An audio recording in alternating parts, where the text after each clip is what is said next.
ዒባደላህ የአላህ ስብሓንሁ ወተዓላ መልካም ፈቃዱ ሆኖ እነሆ የተባረኩትን እነዚህን ወርቃማ 10 ቀኖች ጀምረናል። ከመጀመርም አልፈን ዛሬ 3ኛው ቀን ላይ እንገኛለን። እነዚህ ብርቅዬ ቀናቶች ምናልባትም ባለፈው ጁሙዓ ላይ በስፋት ተነስተዋል።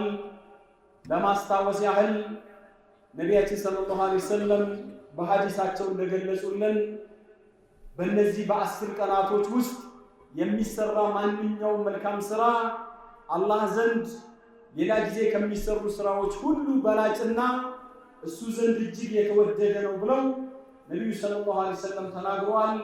ከጂሃድን ፊ ሰቢልላህ ቢሆን እንኳን ያ ረሱላህ ሲሏቸው አዎ ከጂሃድን ፊ ሰቢልላህ በእነዚህ 10 ቀናቶች ውስጥ የሚሰራ ማንኛውም ኸይር ስራ ጾም ሊሆን ይችላል፣ ሰደቃ ሊሆን ይችላል፣ ዝምድና መቀጠል ሊሆን ይችላል፣ ቁርአን መቅራት ሊሆን ይችላል፣ ዚክር ማድረግ ሊሆን ይችላል፣ አምር ቢልማዕሩፍ ነህይ አኒል ሙንከር የቱ ተቆጥሮ የቱ ተነስቶ ያልቃል። ይሄ ሁሉ ማንኛውም በእነዚህ 10 ቀናቶች የሚሰራ ስራ በሙሉ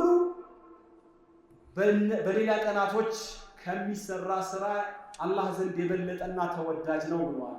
ከጂሃድም ሲሏቸው አዎ ምናልባት ሰውየው ገንዘቡንና ህይወቱን ይዞ ወጥቶ ጂሃድ ፊ ሰቢልላህ እዛ ላይ ተሰውቶ ከቀረ ሸሂድ ከሆነ ምናልባት እሱ ይበልጠው ካልሆነ በስተቀር ነው ያሉት። ታዲያ እነዚህ ቀናቶች በሙሉ የተባረኩ ከሁሉ ቀናቶች የሚበልጡ ቀናቶች ናቸው። የትኛውም ቀን እነዚህ ቀናቶችን አይስተካከላቸውም። ይሁንና ግን እነዚህ ቀናቶች ራሳቸው እርስ በርሳቸው እኩል አይደሉም። እነዚህ ቀናቶች ራስ በራሳቸው ይበላለጣሉ። ከነዚህ ከ10 ቀናቶች ውስጥ በላጩና አፍደል የተባለው በነቢዩ ሰለላሁ ዐለይሂ ወሰለም አንደበት አላህ ዘንድ እጅግ ክቡር የተባለው 10ኛው ቀን የውሙል ሐጅል አክበር የሚባለው ዋናው የሐጅ ስራዎች እንግዲህ ከአረፋ ቀጥሎ የሚከናወንበት 10ኛው ቀን የውሙ ነህር የማረጃው ቀን የውሙ ዒድል አድሃ የዒድል አድሃን በዓል የምናከብርበት ይሄ ቀን ነው። ነቢያችን ሰለላሁ ዐለይሂ ወሰለም በሐዲሳቸው ላይ ምን ይሉናል? ኢነ አዕዘመል አያሚ ዒንደላሂ ተዓላ አላህ ዘንድ ከቀናቶች ሁሉ በላጭ ቀናቶች የውሙ ነህር ነው፣ የማረጃው ቀን ነው። ከዛ ደግሞ የውሙል ቀር ነው አሉ። የውሙል ቀር የሚባለው 11ኛው ቀን ማለት ነው። በዙል ሒጃ አቆጣጠር 11ኛው ቀን ከኢዱ ማግስት ያለው ነው ብለው ነቢያችን ሰለላሁ ዐለይሂ ወሰለም አስቀምጧል። ሼኹል ኢስላም ኢብኑ ተይሚያ ጥያቄ ቀርቦላቸው ከጁሙዓ ቀንና ከዒደል አድሃ ዕለት የትኛው ይበልጣል ሲሏቸው የሚበልጠውማ ከሳምንት ቀናቶች ጁሙዓን የሚያክል የለም፣ ከዓመቱ ቀናቶች ደግሞ በላጩ የውሙ ነህር ነው ብለው ይህንን ሐዲስ ቀደም ሲል ያነሳነውን አጣቅሰው አስቀምጠዋል። ከቀናቶች ሁሉ በላጩ እሱ ነው። ከሌሊቶች ደግሞ በላጩ ለይለቱል ቀድር ናት። ለምንድን ነው ይሄ ቀን በላጭ የሆነበት? ወደ አላህ ሱብሓነሁ ወተዓላ በሰላት በእርድ የምንቃረብበት ዕለት ስለሆነ ነው። በእርድ መቃረብ ወደ አላህ ሱብሓነሁ ወተዓላ ሰላት ከሰገዱ በኋላ ከእስልምና መገለጫዎች አንዱና ዋነኛው ነው። አላህ ሱብሓነሁ ወተዓላ ነቢዩን ሰለላሁ ዐለይሂ ወሰለምን ኢና አዕጠይናከ አልከውሰር ይላቸዋል። ለአንተ በርካታ መልካም ነገሮችን ሰጥተንሃል፣ ለዚህ ደግሞ ሽክሩን በምን አቅርብ አላቸው? ፈሰሊ ሊረቢከ ወንሐር፣ ለጌታ ስገድ በስሙም ሰዋ ብሏቸዋል። እዚህ ቦታ ላይ የተፈለገው ሙራዱ ይህንን በዒደል አድሃ ላይ የሚደረገውን እርድ ነው ብለው በርካታ ዑለማዎች አስቀምጠዋል። ነቢያችንን ሰለላሁ ዐለይሂ ወሰለምንም ቁል ኢነ ሰላቲ ወኑሱኪ ወመሕያየ ወመማቲ ሊላሂ ረቢል ዓለሚን በል ብሎ ሰላትና እርድን በአንድ አቆራኝቶ ነው ያስቀመጠው። ታዲያ የአላህን ሱብሓነሁ ወተዓላን ሻዒር የዲኑ መገለጫ የሆነውን በሚገባ ማክበርና ማላቅ ይሄ አላህን ሱብሓነሁ ወተዓላን ከመፍራት ነው። ዑዱህያ የሚባለው እንግዲህ ሁላችንም እንደምናውቀው ዒደል አድሃ ላይ ረፋድ ወቅት ላይ የሚታረድ ለዚያ ለምትታረደዋ በግ ወይም ፍየል የተሰጠ ስያሜ ወይም ደግሞ እንደ አንዳንድ ዑለማዎች በዒደል አድሃ በማረጃ ቀናቶች አያመት ተሽሪክን ጨምሮ በእነዚያ ቀናቶች የሚታረዱ የቤት እንስሳቶችን ለመግለጽ የሚያገለግል ስያሜ ነው ተብሏል። ለምንድነው ዒድ አልአድሃ ተብሎ አድሃ በሚለው ስያሜ የተጠራበት ይላሉ? በኢዱ ቀን ረፋድ ላይ ማረዱ ከሁሉም ጊዜ በላይ ስለሆነ ነው ተብሏል። እዚህ አንቀጾቹ ላይ እንዳየነው እንደምንሰማው አላህ ሱብሓነሁ ወተዓላ ሰላትንና እርድን አንድ ላይ አቆራኝቶ ነው ያመጣው። ፈሰሊ ሊረቢከ ወንሐር ብሏል። ኢነ ሰላቲ ወኑሱኪ ብሏል።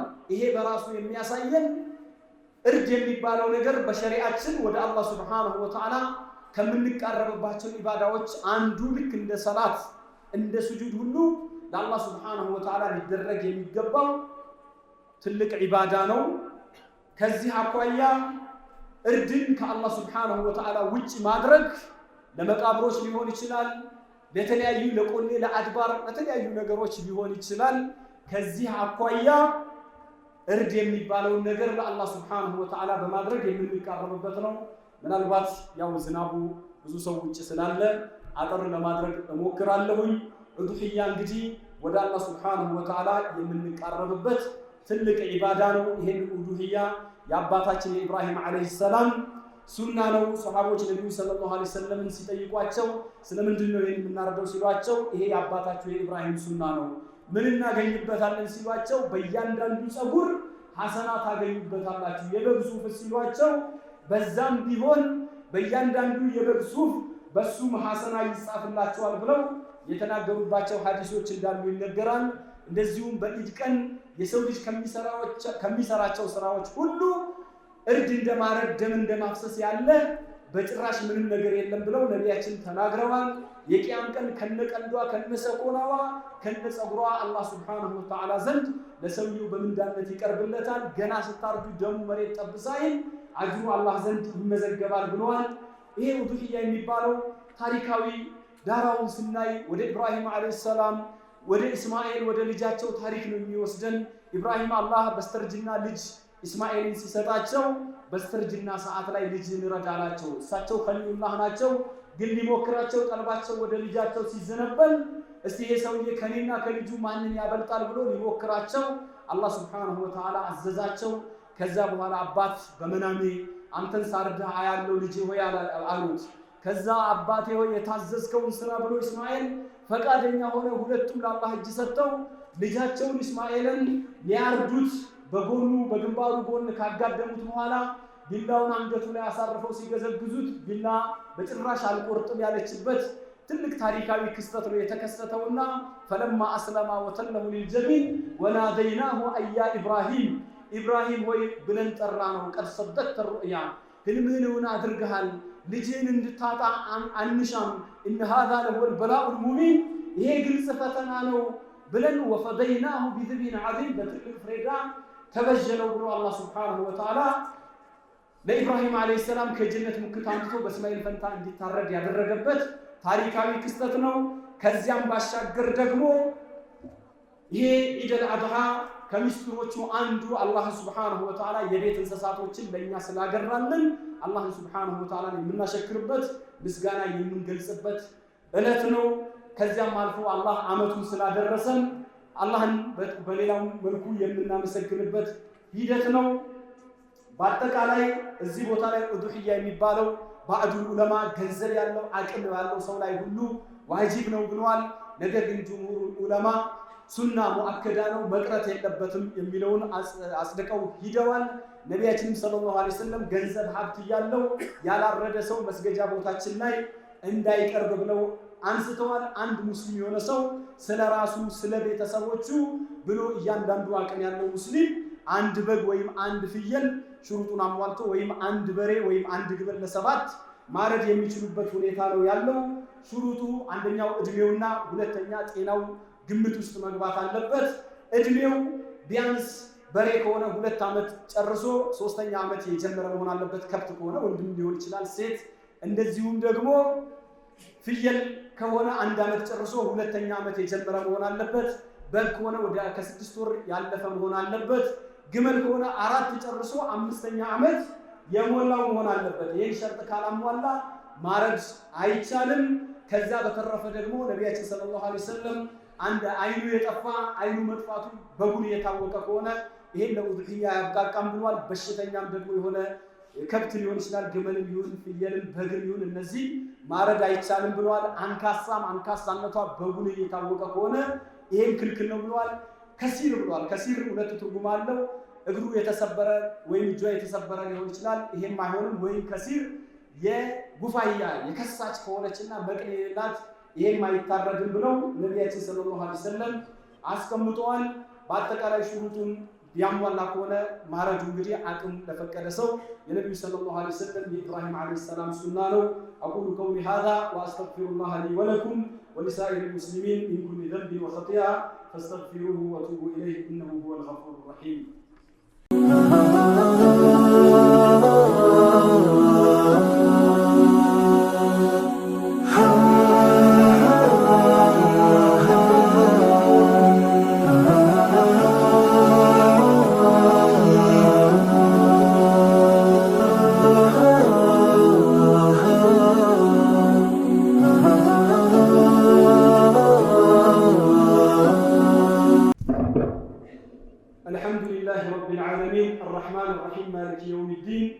وأشهد أن لا إله إلا الله وحده لا شريك له رب العالمين وإله الأولين والآخرين وأشهد أن محمدا عبده ورسوله النبي الأمين والنذير المبين وصلى الله وعلى آله وأزواجه وأصحابه والتابعين. أما بعد معاشر المسلمين اعلموا أن أفضل ما يضحي به المسلم الإبل.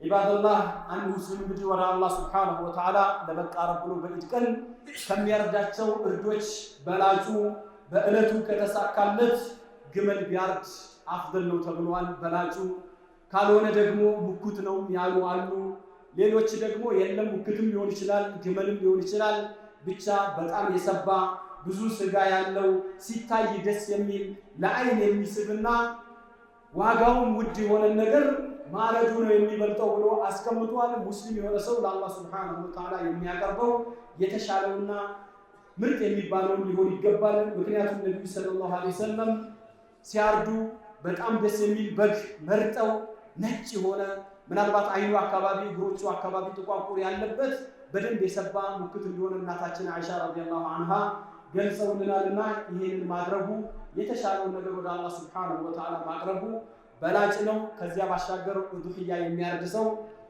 ከቻለ ማለት ነው 3 ቦታ ቢያካፍለው 1/3ኛውን ለራሱ 1/3ኛውን ከጓደኛ ከጎረቤት ጋር 1/3ኛውን ደግሞ ለሚስኪኖች ቢሰጥ ይመረጣል። ነገር ግን ሁሉንም ለራሴ ተጠቀማለሁ ቢል ከልካይ የለውም። ከዚያም ባሻገር ደግሞ ሁሉንም መስጠት ይችላል።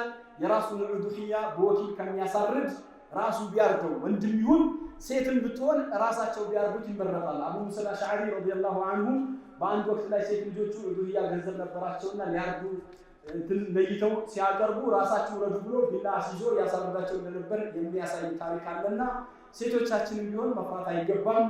ቢያርዱ ሸርዓን የሚከለክል ነገር የለም። በዚሁ አጋጣሚ እንግዲህ ሌላው መነሳት ያለበት የአረፋ ቀን ጾም ነው። 9ኛው ቀን ሐሙስ የፊታችን ሐሙስ ነው። ያንንም የአንድ ዓመት ወንጀል የባለፈውን የአንድ ዓመት ወደፊቱን ያስምራል ብለው ነቢያችን ሰለላሁ ዐለይሂ ወሰለም ተናግረዋል። በመጨረሻም ደግሞ ዒድና ጁሙዓ ሁለቱ አንድ ላይ ከገጠሙ ዒድ ሰላትን የሰገደ ሰው ጁሙዓ ሰላት የመገኘት ግዴታ የለበትም ብለው ነቢያችን ሰለላሁ ዐለይሂ ወሰለም ተናግረዋል። በአንድ ወቅት ላይ ዒድና ጁሙዓ ገጥሞን ልክኛ ፊታችን እንደሚመጣው ሰዎች ሆይ እናንተ መልካም ነገርን አግኝታችኋል በርግጥ አሏቸውና ጁሙዓ መሳተፍ የፈለገ ይሳተፍ፣ እኛ ግን ጁሙዓችንን እንሰግዳለን ብለው ነቢያችን ተናግረዋልና ባይሆን የዙህር ሰላት አይቀርም። እቤትህም ይሁን መስጂድ ባለበት በሰፈር ልትሰግድ ትችላለህ። ይሄንን አንርሳው። በስተመጨረሻም በድጋሚ በስተመጨረሻ የማነሳው ክፍለ ሀገር የምንሄድ ሰዎች መርሳት የሌለብን ነገር ዝምድና መቀጠል፣ ቤተሰቦቻችንን መዘየር የሚወደድ ትልቅ ተግባር ነው። አላህ ይቀበላችሁ። ነገር ግን መልካም ስራ ለመስራት ስንሄድ ብዙ አዳቦች እየተጣሱ ሰዎች ሲሄዱ እየጨፈሩ መኪና ላይ ሙዚቃ ከፍተው ያውም ደግሞ የውሙ አረፋ ዱዓ ሙስተጃብ የሚሆንበት አላህ ከባሮቹ ብዙዎችን ሁር የሚልበት ነፃ የሚያወጣበት ዕለት ላይ እየሄዱ መጾም ሲገባቸው ዱዓ ማድረግ ሲገባቸው በዛ ቀን ወደ አላህ ተደሩዕ ማድረግ ያለባቸው አፍደል ዱዓ የውሙ አረፋ ነው ተብሏል። ምርጥ ዱዓ ማለት የአረፋ ቀን ነው ተብሏልና በዛ ሰዓት ላይ መኪና ላይ ሙዚቃ ተከፍቶ ወንድና ሴት እየጨፈሩ ወደ ክፍለ ሀገር የሚሄዱበትና ከሌሎች ከነሷራዎች የተቆረጀ አዳ የምናስተናግድበት ሂደት ነው ያለው። ይሄ አላህ እንድንፈራ ይገባል። ሀገር ቤትም ከሄድን በኋላ በመተጫጨት ሽፋን ሴቶቹ ወንዶች እንዲያዩዋቸው ሂጃባቸውን የሚጥሉበት ወንዶችም ከሴቶች ጋር ተቀላቅለው ሰላቱን ትተው አንድ ላይ የሚጨፍሩበትና አደብ የሚጣስበት ሂደት ነው ያለው። ዒድ የመጣበት አላህን እንድናመሰግን ቢተከብሩላህ ዐላ ማ ሀዳኩም ወለዐለኩም ተሽኩሩን ነው። አላህ ስለመራን ሙስሊሞች ስላደረገን አላህን እንድናልቅበት ተክቢራ እንድናደርግበት እንደዚሁም አላህን እንድናመሰግንበት ነው። መዝናናትም ካለ ሸሪዓው በሚፈቅደው መሰረት ነው መዝናናት ያለብን እንጂ አደብ ጥሰን አላህ ሱብሓነሁ ወተዓላ አስቀይመን ቤተሰብ ለመጠየቅ በሚል ሽፋን ብዙ መስመር የሚስተበት ሂደት ስላለ አላህን ልንፈራ ይገባል። ጥንቃቄ ማድረግ አለብን። ስንሄድም ደግሞ ዝም ብለን ጋዝ ወይም ደግሞ ዘይት ተሸክሞ መሄድ ብቻ ሳይሆን ከዚያም ባሻገር ገጠር ያሉ ቤተሰቦቻችን ኪታቦችን ይዘንላቸው ብንሄድ የተለያዩ ሲዲዎችን ወይም ደግሞ እንደዚህ እንደ ፍላሾችን ራም ብንወስድላቸው እኛ እዚህ የምንሰማውን እነሱ ላይሰሙ ይችላሉ። ለዓመት ስንቅ ሊሆናቸው ይችላልና ሆዳቸውን ብቻ መሙላት ስጋ ማቅረብ ብቻ ሳይሆን ስጋው ራሱ ለምን ዓላማ እንደሚታረድ ራሱ ልናስረዳቸው በሬው በጉ ለምን እንደሚታረድ ሁሉ እኛ የምናውቀው ልናሳውቃቸው ይገባል። ይሄንን በስተመጨረሻ አደራ ለማለት እወዳለሁ።